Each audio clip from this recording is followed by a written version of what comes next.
नमस्कार मित्रों, आप सभी का स्वागत है आपके अपने फर्स्ट रैंकर इंस्टीट्यूट पर। आज हम लोग बात करने वाले हैं आर्थिक समृद्धि का आंतरिक सुरक्षा पर क्या प्रभाव पड़ेगा। इस पर आज हम लोगों को डिस्कशन करना है। महत्वपूर्ण टॉपिक है क्योंकि आर्थिक समृद्धि किस प्रकार से आंतरिक सुरक्षा को प्रभावित करती है, इसके प्रभाव को हम लोग यहाँ पर देखेंगे। और यहीं पर मैंने पहला प्रश्न आप लोगों के सामने रखा भी है, आर्थिक समृद्धि का आंतरिक सुरक्षा पर कैसे प्रभाव पड़ता है। तो सबसे पहला वर्ड आता है आप लोगों का आर्थिक समृद्धि। पहला वर्ड है यहां पर, क्योंकि हमें एक एक वर्ड समझना है। आर्थिक समृद्धि, आखिर आर्थिक समृद्धि का मतलब क्या होता है, पहले तो हम लोगों को यह पता होना चाहिए।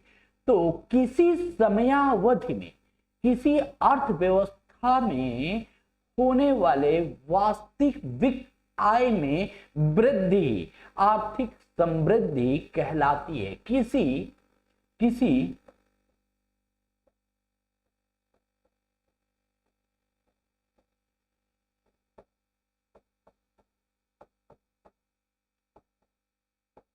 याद रख लीजिएगा कि ये टॉपिक जो आप लोगों का चल रहा है वो क्या है, निश्चित रूप से आप लोगों के प्रश्न पूछे जाते हैं। मैं आप लोगों को ऐसे ही कोर्स डिजाइन करके पढ़ा रहा हूं जहां से आप लोगों को निश्चित रूप से सफलता और प्रश्न उत्तर लिखने का भी अभ्यास होता चलेगा और सारी सूचनाएं आप लोगों को धीरे धीरे करके प्राप्त होती रहेंगी।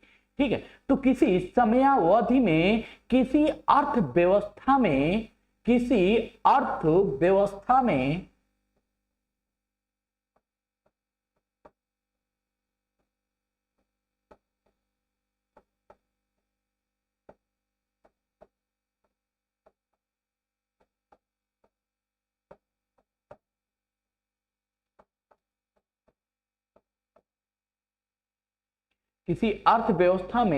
होने वाली वास्तविक आय में वृद्धि होने वाली वास्तविक आय में वृद्धि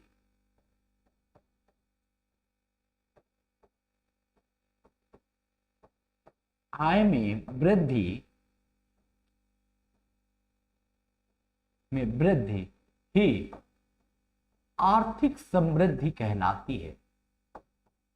आर्थिक समृद्धि कहलाती है।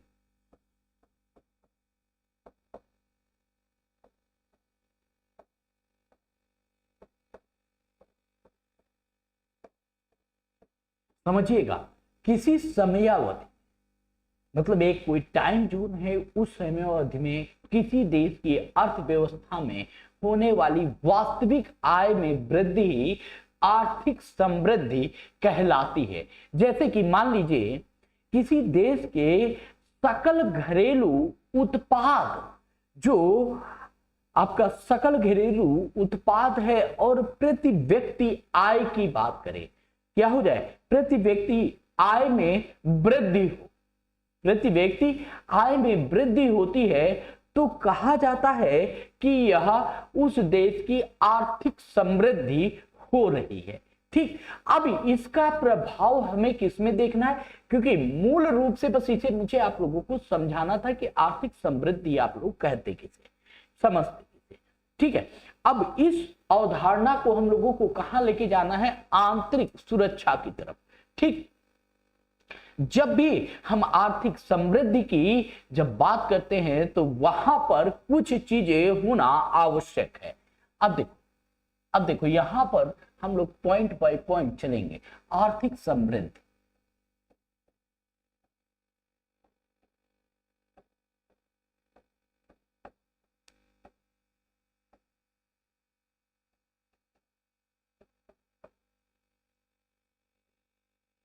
आर्थिक समृद्धि की बात करते हैं यहां पर। ठीक, तो यहां पर समझते हैं तो किसी देश की आर्थिक समृद्धि में क्या क्या चीजें होती हैं।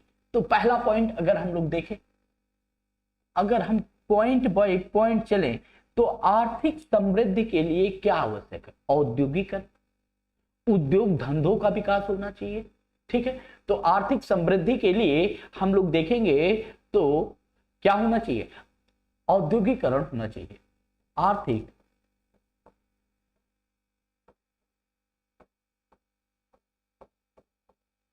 समृद्धि के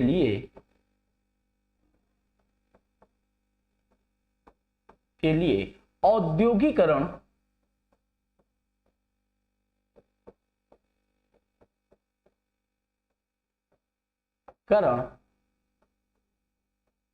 होना चाहिए। क्या होना चाहिए, औद्योगिकरण करना होगा या होना चाहिए। ठीक, तो यहां पर इसको ऐसे औद्योगिकरण करना होगा, करना होगा। अब यदि औद्योगिकरण होगा तो क्या होगा, इससे सबसे पहले अगर यहां पर एक एक पॉइंट को समझिएगा, औद्योगिकरण होगा तो इससे क्या होगा, प्रदूषण एवं वैश्विक तापमान में वृद्धि होगी। कॉमन है, यहां पर क्या हो जाएगा, प्रदूषण एवं वैश्विक तापमान में वृद्धि होगी।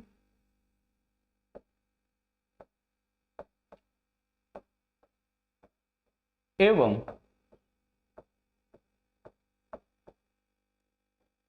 वैश्विक तापमान में वृद्धि होगी। ठीक है, अब जब प्रदूषण और वैश्विक तापमान में वृद्धि होगी तो वैश्विक तापमान बढ़ने से क्या होगा, यहां पर समझो, वैश्विक तापमान जब बढ़ेगा तो प्राकृतिक आपदाएं भी बढ़ेंगी। वैश्विक टेम्परेचर बढ़ने से प्राकृतिक आपदाओं में वृद्धि होगी। कॉमन सी बात है, पॉइंट बाय पॉइंट नोट करते चलिएगा, फिर इसको मैं और इलेबरेट करूंगा, फिर आप लोगों को समझ में आएगा कि कितने डायमेंशन, कितने पन्ने इसके साथ आप लोगों के खुलते हैं। उन चीजों को हम लोग समझते हुए चलेंगे। ठीक है, तो यहां पर वैश्विक तापमान में वृद्धि होगी, और वैश्विक तापमान में वृद्धि होगी तो क्या हो जाएगा, तापमान, या हम लोग कहे वैश्विक तापमान बढ़ेगा तो यदि वैश्विक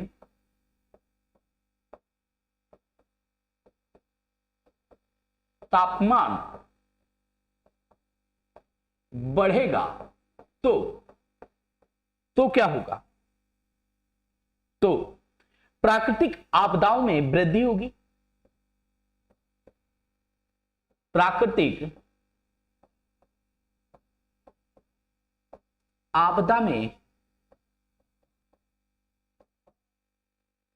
वृद्धि होगी। आप समझते चलो, यहां पर क्या हो रहा है कि जब वैश्विक टेम्परेचर बढ़ेगा तो प्राकृतिक आपदाओं में वृद्धि होगी, और जब प्राकृतिक आपदाओं में वृद्धि होगी तो क्या हो जाएगा, भविष्य में खाद्यान्न की कमी आएगी। तो क्या हो जाएगा, भविष्य में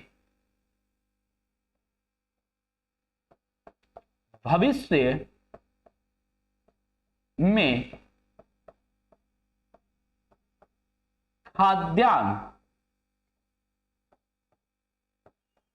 उत्पादन में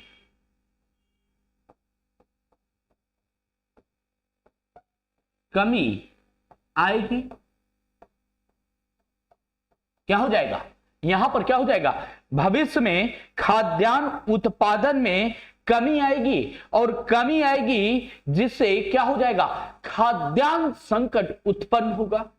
जिससे क्या हो रहा है, जिससे खाद्यान्न संकट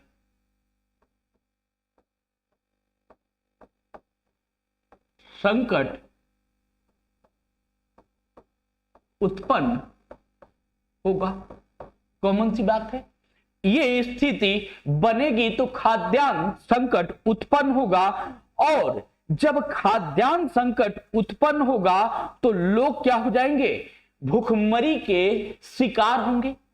क्या हो जाएंगे, भूखमरी के शिकार होंगे लोग।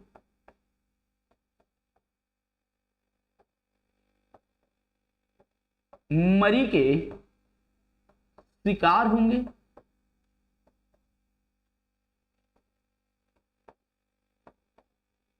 और जब यह व्यवस्था किसी राष्ट्र में निर्मित होती है तो इससे क्या हो जाएगा, तो इससे लोगों के प्रति, उस व्यवस्था, उस सरकार के प्रति क्या हो जाएगा, आक्रोश उत्पन्न होगा।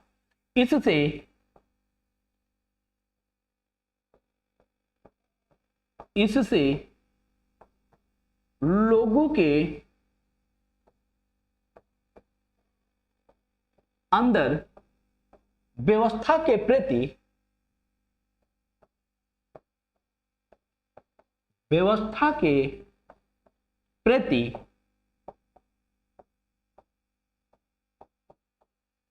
आक्रोश उत्पन्न होगा। क्या हो जाएगा, लोग जो होंगे वो व्यवस्था के प्रति आक्रोश जाहिर करेंगे, और जब यह आक्रोश उत्पन्न होगा तो वो क्या करेंगे, व्यवस्था का विरोध करेंगे। क्या करेंगे, व्यवस्था का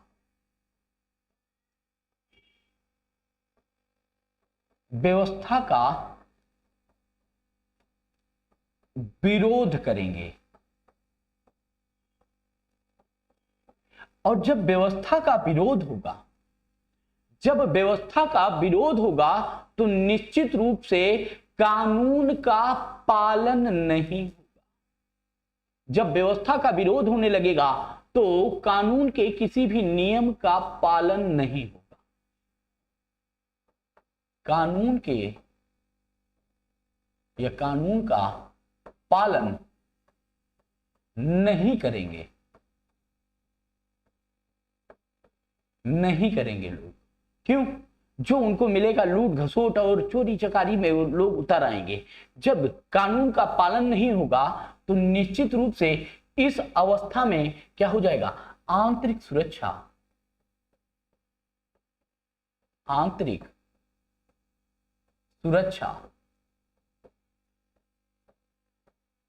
खतरे में आ जाएगी, है ना। इस तरह की व्यवस्था यदि लागू हुई तो यहां से आंतरिक सुरक्षा खतरे में आ जाएगी। यदि हम यहां पर एक पॉइंट को और देखें कि आर्थिक समृद्धि के लिए औद्योगिकरण आवश्यक है। क्या है, आर्थिक समृद्धि के लिए औद्योगिकरण आवश्यक है। तो यदि औद्योगिकरण होगा, ठीक, यदि औद्योगिकरण होगा तो बेरोजगारी की समस्या, बेरोजगारी की समस्या में कमी आएगी।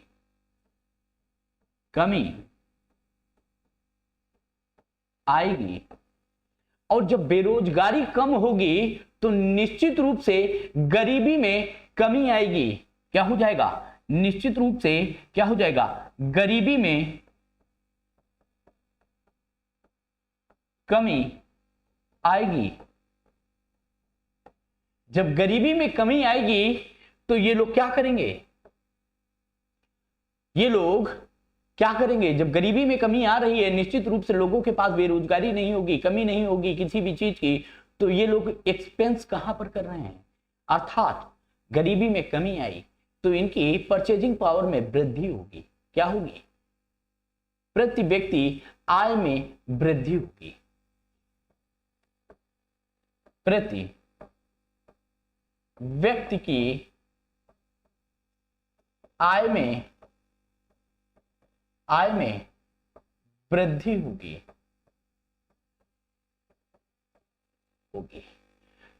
जब व्यक्तियों की आय में वृद्धि होगी तो वो क्या करेंगे, लग्जरियस लाइफ को जिएंगे। क्या करेंगे, लग्जरी लाइफ की तरफ जाएंगे।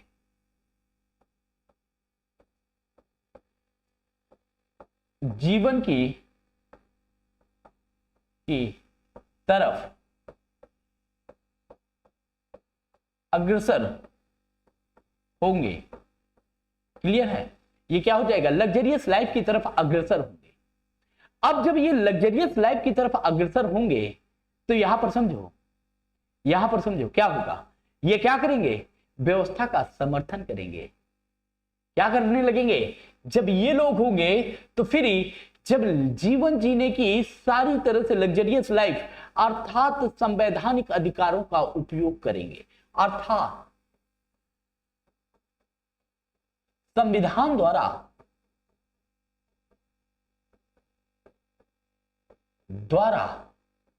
प्रदत्त अधिकारों का उपभोग करेंगे।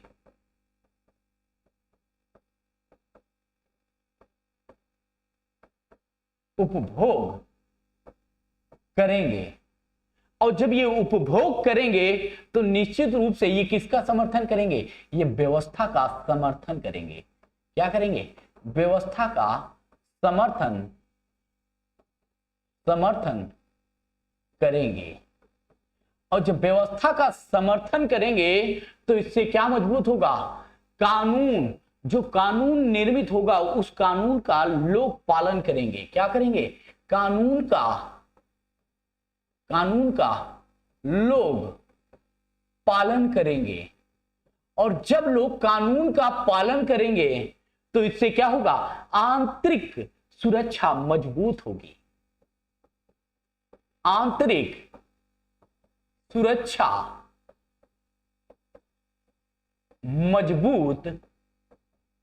मजबूत होगी। अब देखो, एक तरफ आर्थिक समृद्धि से आंतरिक सुरक्षा मजबूत हो रही है, लेकिन अगर इसी का दूरगामी परिणाम देखें, इसी आर्थिक समृद्धि का दूरगामी परिणाम देखें तो इसका दूरगामी परिणाम क्या बता रहा है? आर्थिक समृद्धि आपको दूरगामी परिणाम में आंतरिक खतरे को भी उत्पन्न करती है और आंतरिक सुरक्षा को भी मजबूत करेगी। आंतरिक सुरक्षा के लिए खतरा उत्पन्न कर सकती है और आप लोगों की आंतरिक सुरक्षा को मजबूत भी कर सकती है। दोनों है, ये निगेटिव इंपैक्ट आएगा और ये इसका पॉजिटिव इंपैक्ट पड़ रहा है। क्लियर हुआ ये पॉइंट?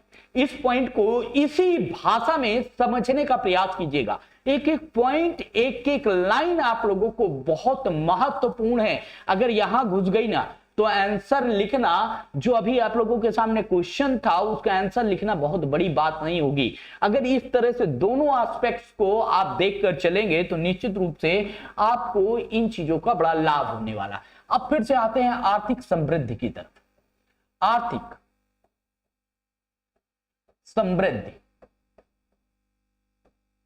समृद्धि, अब इसे समझने का प्रयास कीजिएगा। आर्थिक समृद्धि, अब इसे समझने का प्रयास करो आप लोग। अब देखो, अगर हम आर्थिक समृद्धि की बात करें तो क्या करेगी? समृद्धि लाने के लिए गवर्नमेंट सबसे पहले, क्योंकि हम एग्रीकल्चर वाले राष्ट्र हैं, तो यहां पर अगर हम दो भागों में बात करें, दो भागों में डायनेमिक तरीके से हम लोग बात करें तो सरकार क्या करेगी? बड़े बड़े बांधों का निर्माण करेगी। सरकार बड़े बड़े बांधों का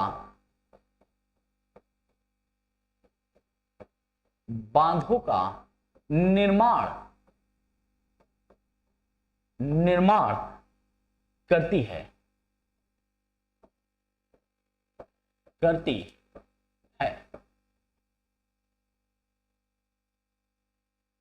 दूसरा, आर्थिक समृद्धि के लिए संसाधनों का दोहन करना होगा। क्या होगा? संसाधनों का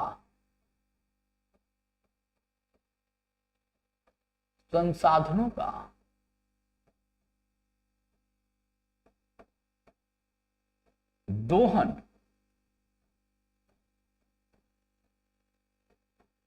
करना होगा। दोनों ही चीजें यहां पर एक दूसरे के साथ चल रही है। एक तो संसाधनों का दोहन करना होगा और दूसरा यदि देखें तो सरकार बड़े बड़े बांधों का निर्माण करती है। अब यदि मैं कहूं कि सरकार बड़े बांधों का निर्माण करती है तो इसका उपयोग क्या है? बड़े बड़े बांधों के निर्माण के समय में क्या क्या चीजें होंगी? वहां से आंतरिक सुरक्षा कैसे, आर्थिक समृद्धि कैसे आंतरिक सुरक्षा को कमजोर करेगी और कैसे आंतरिक सुरक्षा को मजबूत करेगी, दोनों ही एस्पेक्ट्स को हम लोग लेके चल रहे हैं। ठीक है। अब देखो, जब सरकार बड़े बड़े बांधों का निर्माण करेगी तो यहां पर रहने वाले लोगों को विस्थापित किया जाएगा। क्या हो जाएगा? यहां पर रहने वाले लोगों को बड़े पैमाने पर विस्थापन होगा। जहां पर भी डैम का निर्माण होता है वहां से लोगों को हटाकर दूसरी जगह विस्थापित किया जाता है। तो यहां से बड़े पैमाने पर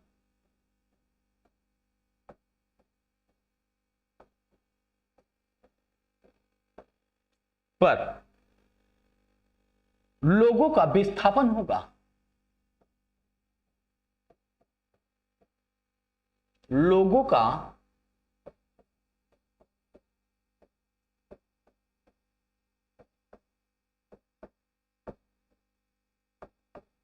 विस्थापन होगा। क्लियर कट पॉइंट है।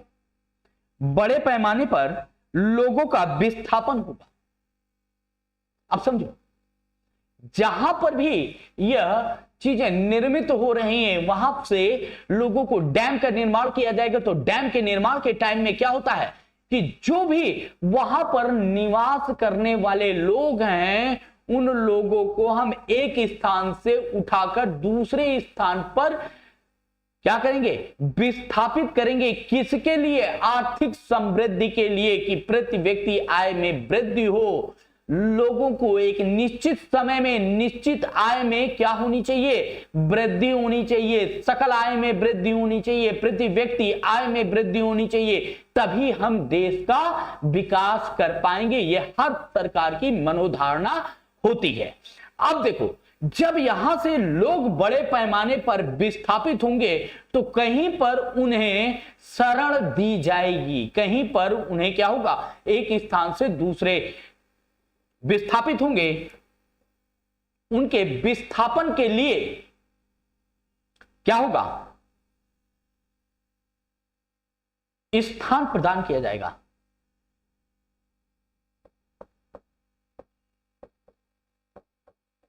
विस्थापन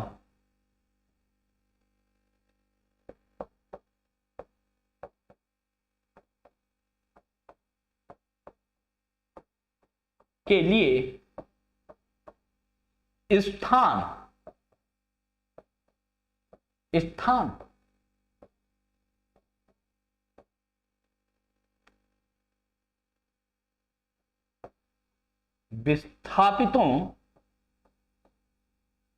विस्थापितों के लिए स्थान प्रदान किया जाएगा।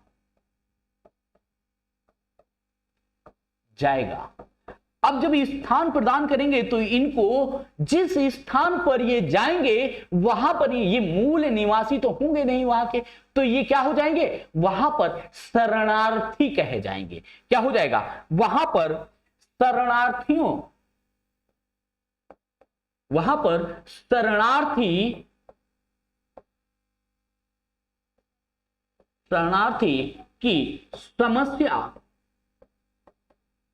की समस्या उत्पन्न हो जाएगी। क्या हो जाएगी? जहां पर इनको शरण दी जाएगी वहां पर इनके बीच में शरणार्थियों के मध्य समस्या उत्पन्न हो जाएगी। शरण के लिए लोगों के मध्य एक समस्या उत्पन्न होगी, जहां पर जिसे हम लोग कहते हैं शरणार्थियों के मध्य एक समस्या उत्पन्न होगी। ठीक। अब देखो, अब यहां पर एक बड़े पैमाने पर ये देखें तो ये क्या हो जाएगा? एक समस्या उत्पन्न करेगा सरकार के सामने। ठीक। ये क्या हो जाएगा? ये एक समस्या के रूप में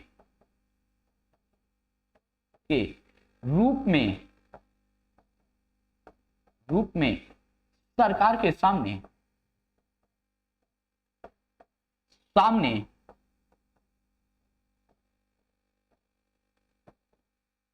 आएंगे।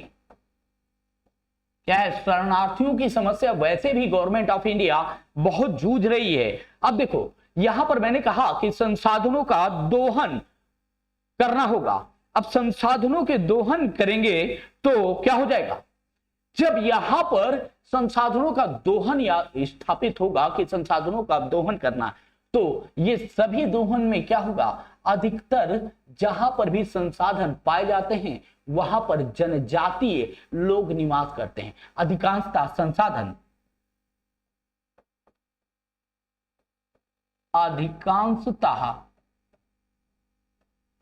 संसाधन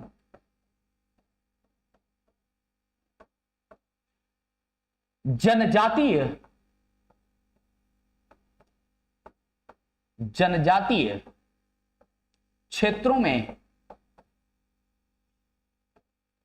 में पाए जाते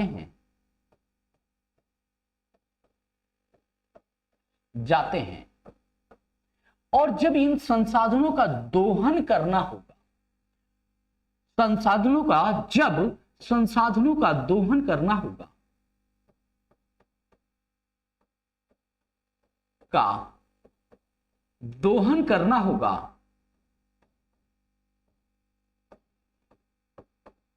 करना होगा तो बड़े पैमाने पर जनजातियों का क्या हो जाएगा, विस्थापन करना होगा। तो बड़े पैमाने पर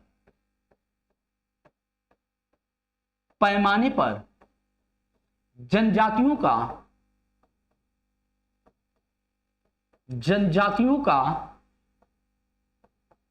विस्थापन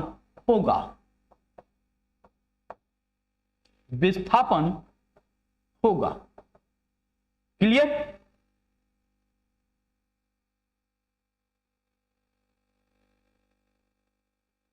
ठीक।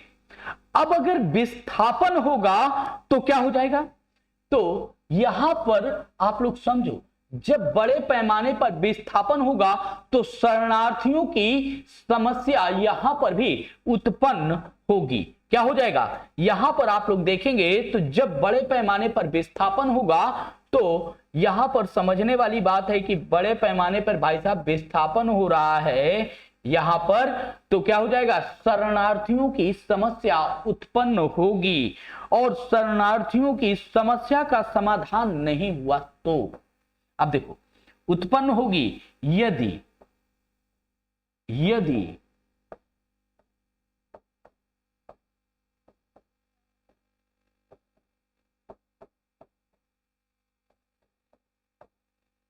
समस्या का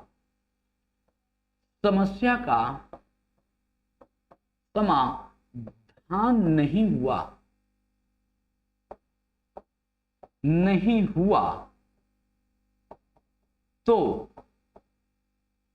नहीं हुआ तो क्या हो जाएगा, तो निश्चित रूप से एक चीज आने वाली है कि क्या होने वाला है। अब ये तो स्पष्ट आप लोगों को समझ में आ रहा है, यदि शरणार्थियों की समस्या का समाधान नहीं हुआ तो शरणार्थियों के मध्य आक्रोश की स्थिति उत्पन्न हो जाएगी। क्या हो जाएगी, शरणार्थियों में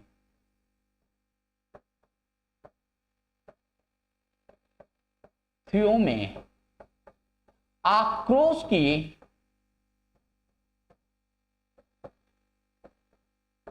की स्थिति उत्पन्न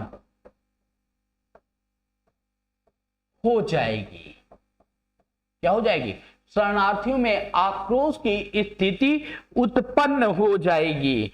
और ये जब किसके लिए आक्रोश हो रहा है, व्यवस्था के खिलाफ आक्रोश की स्थिति उत्पन्न होगी, तो ये क्या करेंगे, तो इससे क्या हो जाएगा, जब आक्रोश की स्थिति व्यवस्था के खिलाफ उत्पन्न हो जाएगी तो यहां पर क्या करेंगे, ये व्यवस्था के विरोध में खड़े हो जाएंगे। क्या होंगे, व्यवस्था के विरोध में कार्य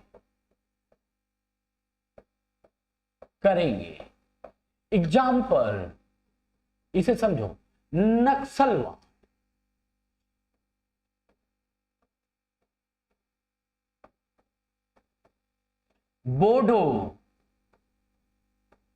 बोडो कुछ संगठन ऐसे कार्य कर रहे हैं जो अपने अधिकारों की मांग करते हैं।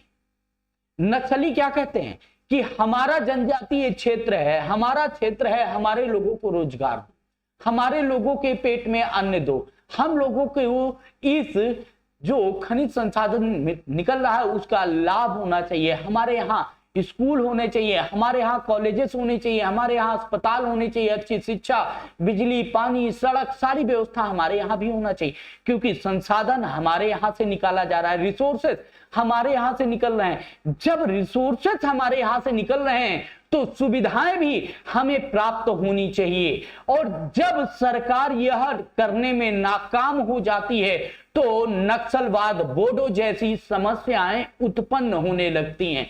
तो वो क्या करेंगे, वो सरकार का विरोध करेंगे, और जब कोई सरकार का विरोध करेगा तो निश्चित रूप से वहां पर कैसी घटनाएं होने लगेंगी, वहां पर दुर्घटनाएं लगातार आप देखेंगे। तो कभी पुलिस पे अटैक हो रहा है, तो कभी नेताओं पे अटैक होता है, तो इस तरह की घटनाएं होना प्रारंभ हो जाती हैं। अर्थात जब व्यवस्था का विरोध करने लगेंगे तो यहां पर आंतरिक सुरक्षा, आपकी आंतरिक सुरक्षा खतरे में आ जाती है, खतरे में होती है। इंटरनल सिक्योरिटी जो हो जाती है खतरे में या कमजोर हो जाती है, या आंतरिक सुरक्षा कमजोर हो जाएगी, कमजोर होगी। अगर यहीं पर पॉजिटिव साइन, सरकार बड़े बड़े डैम का निर्माण करेगी, किसके लिए, नहरों का निर्माण करेगी, एग्रीकल्चर के डेवलपमेंट की बात करेगी। जब इस तरह से गवर्नमेंट काम करती है तो निश्चित रूप से मान के चलिए कि जब गवर्नमेंट क्या कर रही है, एक पक्ष पूरी तरह से व्यवस्थित करते हुए आगे चल रही है और सभी पक्षों में यदि सामंजस्य स्थापित करेगी तो निश्चित रूप से वहां पर क्या हो जाएगा, एक तो आर्थिक समृद्धि बढ़ेगी, दूसरा पॉइंट ये आएगा लोगों की परचेजिंग पावर बढ़ेगी। तो जो प्यूमा, एडिडास जैसी कंपनियां हैं जो शहरों में स्थापित हैं, केवल वो शहरों पर ही केंद्रित ना होकर वो क्या होंगे, गांव की तरफ भी रुख करेंगी, क्योंकि जहां पर जितनी परचेजिंग पावर होती है वहां पर वैसी कंपनियां स्थापित की जाती हैं। निश्चित रूप से मान के चलिए, जब स्थापित आप लोगों को ऐसी कंपनियां करनी है, अगर कॉल सेंटर स्थापित करना है तो वो नोएडा, गुड़गांव, दिल्ली, इन्हीं सेक्टर में, मुंबई हो गया, गुजरात हो गया, हरियाणा के कुछ स्टार्टिंग के दिल्ली से सटे हुए सेक्टर्स हैं, वहां पर चलाए जाते हैं। उसका रीजन क्या है, क्योंकि वहां पर लोग जाकर काम शांतिपूर्वक ढंग से कर पा रहे हैं। इसका मतलब है कि वहां पर शांति व्यवस्था है, वहां पर कानून व्यवस्था है, लोग व्यवस्था का समर्थन कर रहे हैं, है ना, व्यवस्था का समर्थन कर रहे हैं, लोगों की परचेजिंग पावर बढ़ रही। अगर वही चीजें पूरे हर जिले, हर राज्य में, हर जिले में स्थापित हो जाए तो निश्चित रूप से इसका लाभ पूरी जनता को मिलेगा। तो यहां पर क्या हो रहा है, इस तरह से अगर आर्थिक समृद्धि की बात करें तो आर्थिक समृद्धि कहीं ना कहीं निगेटिव साइन भी देती है कि केवल और केवल हम अर्थ को बढ़ाने के लिए अग्रसर होते हैं, जन कल्याण की भावना कहीं ना कहीं पीछे छूटती चली जा रही। अगर यहीं पर किया जा रहा है, संसाधनों का दोहन होगा, अगर संसाधनों का दोहन हो रहा है तो निश्चित रूप से यहां पर ट्राइब्स का विस्थापन किया जाएगा, लेकिन ट्राइब्स को यदि उचित स्थान देकर उनको भी आर्थिक लाभ से जोड़ दिया जाए, उनको भी आर्थिक लाभ से जोड़ दिया जाए तो निश्चित रूप से, अब देखो यहीं पर क्वेश्चन घुमाना होता है, यहीं पर कि अब ये आर्थिक लाभ क्या होगा या आंतरिक सुरक्षा को मजबूत कैसे करेगा। अब जैसे मैंने कहा, जनजातीय क्षेत्रों में बड़े पैमाने पर क्या होगा, पलायन होगा, वहां से विस्थापन होगा। तो जब विस्थापन करना है तो एक ऐसी जगह इनको पहले से ही देख के ऐसी जगह पे विस्थापित कर दिया जाए, और इनको जहां के ये निवासी हैं वहां से निकलने वाले संसाधनों का एक हिस्से का लाभ, और जो व्यक्ति रोजगार करना चाहता है उनके लिए रोजगार तथा इनके रहने की व्यवस्था, आने जाने की व्यवस्था यदि सरकार करती है तो क्या होगा, आर्थिक समृद्धि में ये लोग क्या करेंगे, ये लोग उसी व्यवस्था का समर्थन करने लगे। जब उस व्यवस्था का समर्थन करने लगेंगे तो आंतरिक सुरक्षा मजबूत होगी, ना कि कमजोर होगी। यहां पर हम लोगों को पूरे सिनेरियो को सोचना है, समझना है और देखते हुए आंसर देते हुए चलना है। हमें इस चीज को याद रखिएगा कि हम लोगों को कैसे एक एक चीज को समझना होगा। जैसे एक फ्लो चार्ट के माध्यम से मैं आप लोगों को समझाता हूं। अब आप लोग इसको, ये चीजें हो गई, इनको आप पॉजिटिव भी देखें और निगेटिव भी देखें। जिनको ना समझ में आए कमेंट सेक्शन पर जाकर कमेंट करें कि सर ये वाले पॉइंट में मुझे थोड़ा सा और चाहिए। बाकी इससे रिलेटेड क्वेश्चन आंसर भी मैं करा रहा हूं, आप लोग उनको भी करिए। अभी मैंने एक क्वेश्चन दिया, उसको राइट करने का प्रयास कीजिए। नहीं राइट कर पाते हैं कमेंट करिए, मैं आप लोगों को क्वेश्चन आंसर भी लिखना सिखा रहा हूं। चलो अब देखो, आर्थिक समृद्धि की जब हम लोग बात कर रहे थे तो इसका फ्लो चार्ट अगर आप लोग प्रस्तुत करेंगे तो बहुत अच्छा हो जाएगा। आर्थिक समृद्धि की बात करें, समृद्धि, तो एक फ्लो चार्ट के माध्यम से अगर हम लोग इसे डिस्क्राइब करें तो फ्लो चार्ट में आप लोगों को बहुत ज्यादा लिखना नहीं होता, बस चार्ट के माध्यम से सारी चीजें समझा देना होता है। तो इस चार्ट को उपयोग करेंगे तो निश्चित रूप से आप लोगों को लाभ होगा। देखो, आर्थिक समृद्धि से पहला पॉइंट, आर्थिक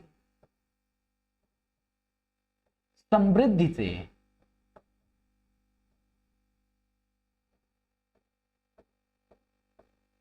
सरकारी राजस्व में वृद्धि होती है। सरकारी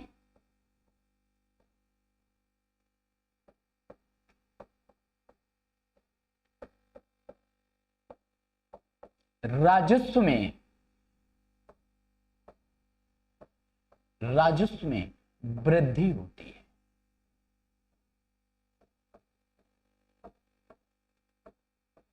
कैसे होती है? अब देखो, औद्योगिकरण को प्रोत्साहित करना होगा। आर्थिक समृद्धि के लिए औद्योगिकरण को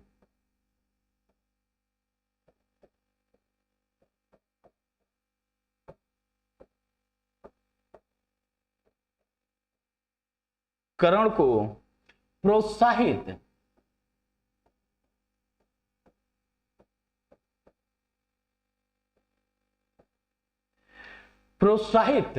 करना होगा।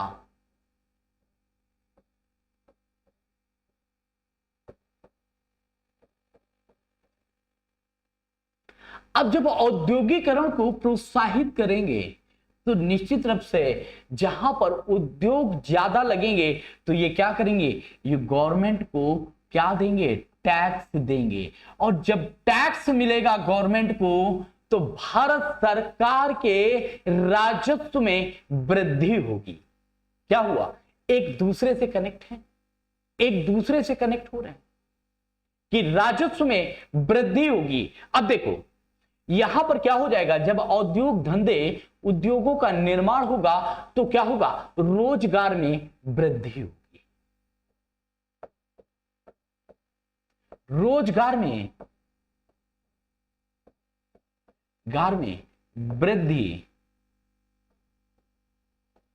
वृद्धि होगी।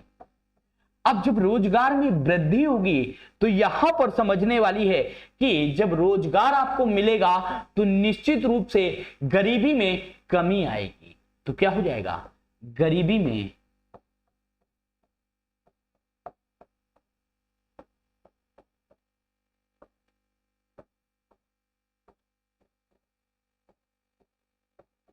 क्या हो जाएगा, गरीबी में कमी आएगी। अब जब गरीबी में कमी आएगी तो क्या हो जाएगा, व्यवस्था का समर्थन बढ़ जाएगा। अब देखिए जाओ, व्यवस्था का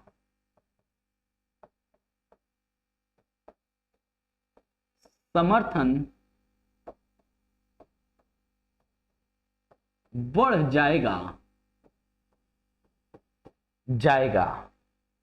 लोग क्या करेंगे, व्यवस्था के द्वारा स्थापित कानूनों का पालन करेंगे। क्या करेंगे लोग, व्यवस्था के द्वारा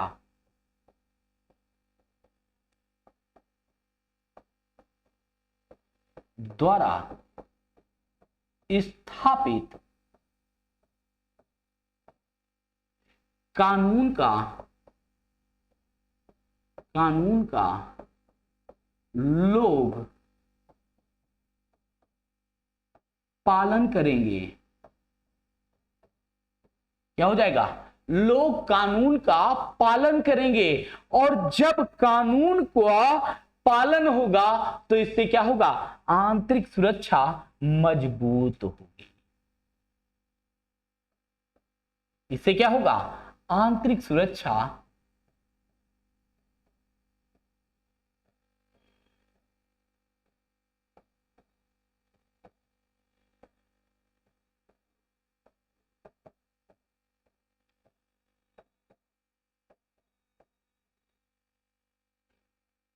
इससे आंतरिक सुरक्षा मजबूत होगी।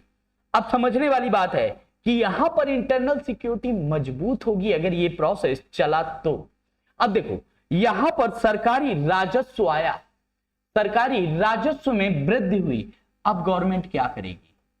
जब सरकारी राजस्व में वृद्धि होगी तो सरकार क्या करती है? जन कल्याणकारी योजना चलाती है। सरकार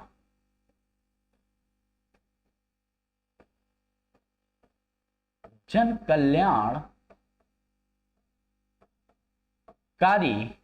योजना का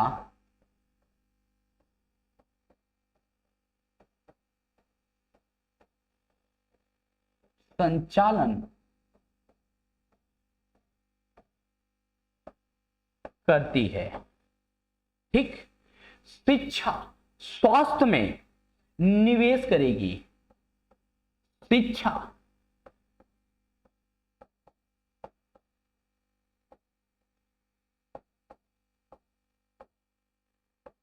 स्वास्थ्य में निवेश करेगी।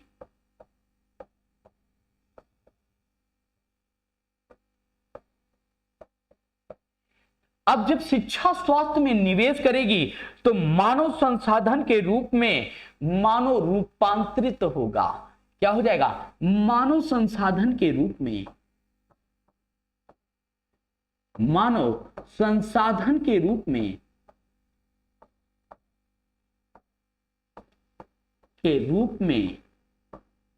रूपांतरित होगा। रूपांतरित होगा। अब समझते चलो इसे।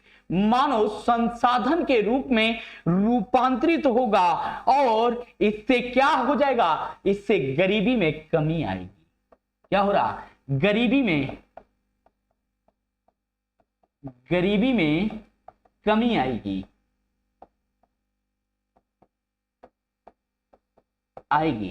क्लियर है? इससे क्या हो जाएगा? गरीबी में कमी आएगी। अब एक एक पॉइंट आप लोगों के लिए इंपॉर्टेंट आ रहा है कि गरीबी में कमी आएगी। दूसरा, व्यवस्था का अगर हम लोग यहां पर देखें तो क्या होगा? व्यवस्था का लोग जन कल्याणकारी जब योजनाएं चालू होंगी तो लोग क्या करेंगे?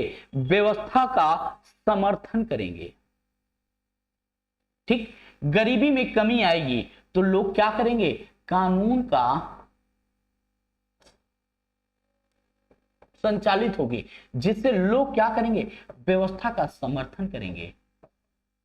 व्यवस्था का समर्थन करेंगे। और जब लोग व्यवस्था का समर्थन करेंगे, क्या हो जाएगा? जब लोग व्यवस्था का समर्थन करेंगे तो निश्चित रूप से क्या हो जाएगा? कानून को या कानून का पालन करेंगे। क्या करेंगे? तो ये लोग क्या करेंगे? कानून का पालन करेंगे। और जब ये कानून का पालन करेंगे तो क्या होगा? आंतरिक सुरक्षा यहां से आपकी मजबूत होगी। क्या हो जाएगी? आंतरिक सुरक्षा मजबूत होगी। तो क्लियर इतना पॉइंट। अब यहां पर क्वेश्चन की बात करते हैं, क्योंकि देखो आर्थिक समृद्धि मतलब जीडीपी में वृद्धि। जीडीपी में आर्थिक लाभ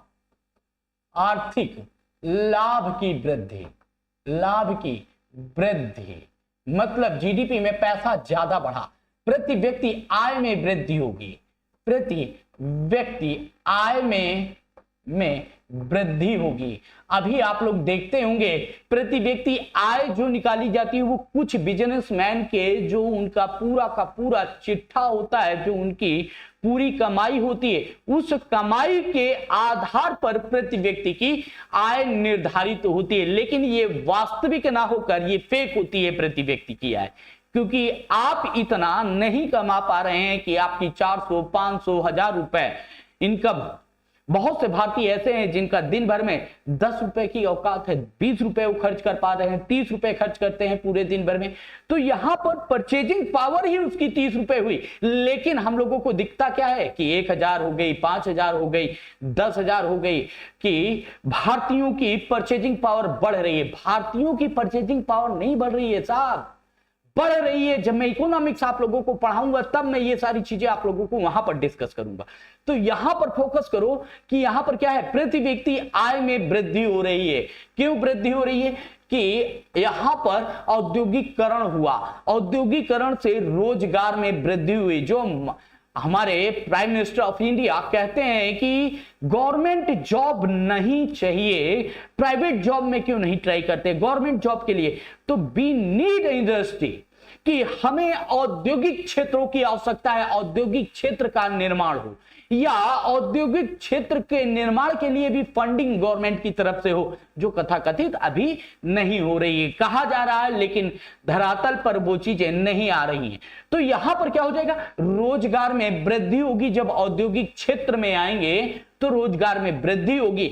अब जब रोजगार में वृद्धि होगी, अगर मैं कहूं कि भारत के समस्त युवाओं को जॉब मिल जाए, 15,000, 10,000, 20,000 की जॉब मिल गई, तो उनके गरीबी में कमी आएगी। कॉमन सी बात है, गरीबी में कमी आएगी। और जब गरीबी में कमी आएगी तो वो सरकार को और व्यवस्था को कोसना बंद कर देंगे। आपसे जोड़ के आपके एग्जाम्पल को समझा रहा हूं तो आप लोग इंटरनल सिक्योरिटी को समझ लेंगे।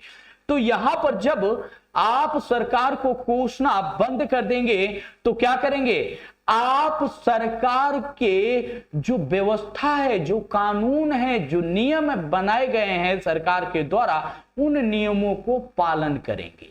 और जब उन नियमों को का आप लोग पालन करेंगे, किसी प्रकार के आंदोलन नहीं होगी, किसी प्रकार की तोड़फोड़ नहीं होगी, किसी भी प्रकार से जो युवा लोग हैं वो गलत रास्ते पर नहीं भटकेंगे, आतंकवाद, नक्सलवाद, ठीक है, और आक्रोश से गुंडा, ये माफिया वगैरह बनने की दिशा में नहीं बढ़ेंगे। तो इससे क्या हो जाएगा, इससे जब आप लोगों के पास, सभी के पास जॉब है, सभी के पास काम है, तो ये आप लोग कानून व्यवस्था का क्या करेंगे, सम्मान करेंगे। और जब कानून व्यवस्था का सम्मान करेंगे, कानून व्यवस्था को मानेंगे, तो इससे क्या होगा, आंतरिक सुरक्षा में वृद्धि होगी। और जब औद्योगिकरण होगा तो उद्योग धंधों का विकास होगा, तो निश्चित रूप से सारे इंडस्ट्री के लोग गवर्नमेंट को क्या कर देंगे, गवर्नमेंट को टैक्स प्रोवाइड कराएंगे। और जब गवर्नमेंट को टैक्स मिलेगा तो गवर्नमेंट उसको जन कल्याणकारी योजनाओं में लगाएगा, शिक्षा में लगाएगा, स्वास्थ्य में लगाएगा। जैसे अभी कोरोना पीरियड आया, इसको संभलने के लिए गवर्नमेंट इस पर काम करेगी कि कैसे काम किया जाए जिससे ये सारी व्यवस्था को हम रिजॉल्व करके आगे चल पाए। ठीक है। दूसरी, अब जब यहां पर जन कल्याण योजना चालू होगी तो ये किनके लिए होगी, ये वंचित वर्गों के लिए भी, वंचित वर्गों के लिए कार्य करेगी, वंचित वर्गों के लिए कार्य करेगी। और वंचित वर्गों को वंचित वर्ग से हटाकर मुख्य धारा में लाने का प्रयास करेगी। चाहे एसटी हो, चाहे एसटी हो, चाहे ट्राइब्स की बात कर रहे हो, चाहे वृद्धों की बात करें, महिलाओं की बात करें, विकलांगों की बात करें, ये सभी को सरकार क्या करेगी, उस वर्ग से लाकर सामान्य धारा में जन कल्याणकारी योजनाओं के माध्यम से लाने का प्रयास करेगी। और जब सरकार इनको सामान्य धारा में लाने का प्रयास करेगी तो निश्चित रूप से जो वंचित वर्ग अपने आप को हीन भावना से देख रहा है वो क्या करेगा, वो भी समाज में एक सम्मानित स्थिति में पहुंचने की स्थिति में जब पहुंचेगा तो निश्चित रूप से वो क्या करेगा, नहीं इस सरकार ने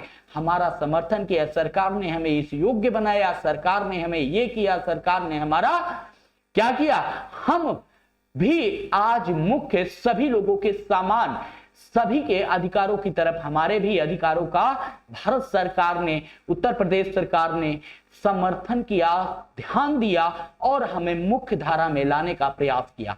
तो यहां पर क्या हो जाएगा, ये व्यवस्था का समर्थन करेंगे और जब ये व्यवस्था का समर्थन करेंगे तो कानून का पालन करेंगे और जब कानून का पालन करेंगे तो आंतरिक समस्या मजबूत होगी, नक्सलवाद जैसी समस्याएं भारत में जन्म नहीं लेंगी, आंदोलन जैसी आक्रोशित आंदोलन जैसे आंदोलनों को भारत में जगह नहीं होगी जब इस तरह की स्थितियां उत्पन्न होंगी तब। अब ये समझ में आया कि आर्थिक समृद्धि से कैसे कैसे लाभ हो सकते हैं। अब देखो, आर्थिक समृद्धि आंतरिक सुरक्षा को मजबूत करने की गारंटी नहीं है। नोट करो, प्रश्न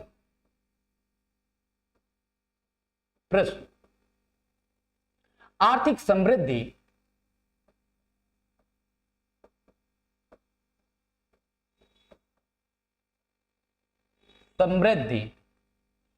आंतरिक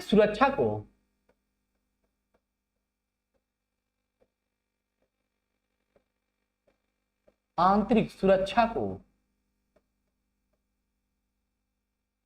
मजबूत करने की गारंटी नहीं है।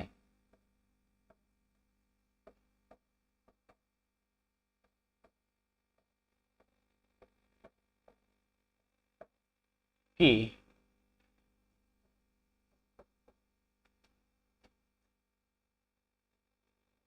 गारंटी नहीं है, स्पष्ट करें, स्पष्ट करें। पहला क्वेश्चन,